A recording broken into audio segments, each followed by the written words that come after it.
Time now to get to our special programming for the week, Food for Thought. And with the world's population expected to reach 10 billion by 2050, that's a lot of mouths to feed. It's especially concerning for countries in the Gulf region, where the vast majority of food must be imported.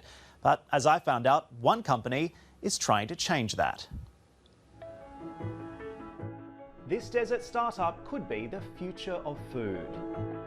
Well, welcome to our greenhouse in the desert. We're in the center of Abu Dhabi, and we've formed a very high-tech climate-controlled greenhouse that is really the first of its kind in the Middle East, looking to grow year-round premium quality fresh produce here in one of the harshest climates in the world. Sky Kurtz and his team started Pure Harvest in 2016. Now, his high-tech tomatoes are transforming how and where we grow food. Outside temperatures often spike beyond 40 degrees Celsius, but in here, it's like summer in the Mediterranean. The greenhouse uses sensors and software to adjust sunlight, temperature and humidity. There's no soil or pesticides, just an army of bumblebees and the expertise of head grower Jan Prins. The more sunlight, the more sugars in the tomato. So that makes the tomatoes here extremely tasty.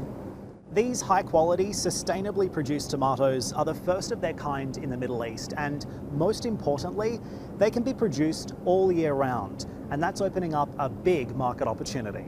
80% of food here is imported because of a lack of arable land and extreme temperatures. So improving food security is a top national priority. Pure Harvest says the UAE's $6.5 billion imported produce sector is ripe for the picking. So, Majid, how do you get it from the vine into the consumer's hands?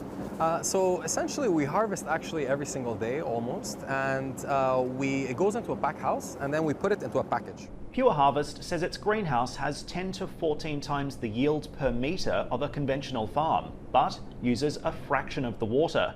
Now it's ready to test investor appetite, seeking over $20 million in equity to scale its concept to countries like Saudi Arabia.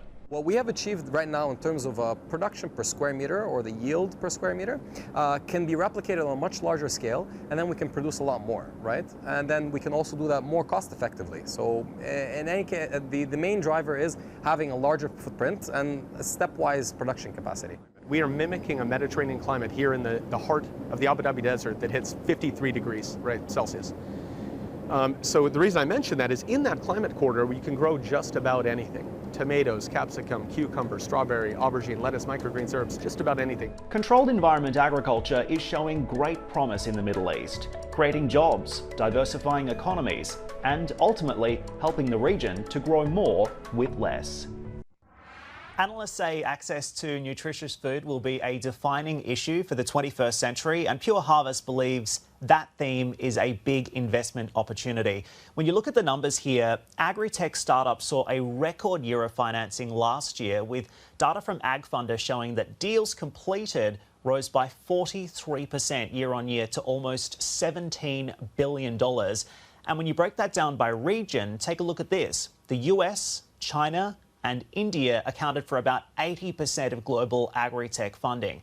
Actually, Tanvir, UBS estimates that this food innovation opportunity is going to represent a $700 billion market by 2030. So it's certainly a big sector to watch, and there's a lot of exciting activity happening around it.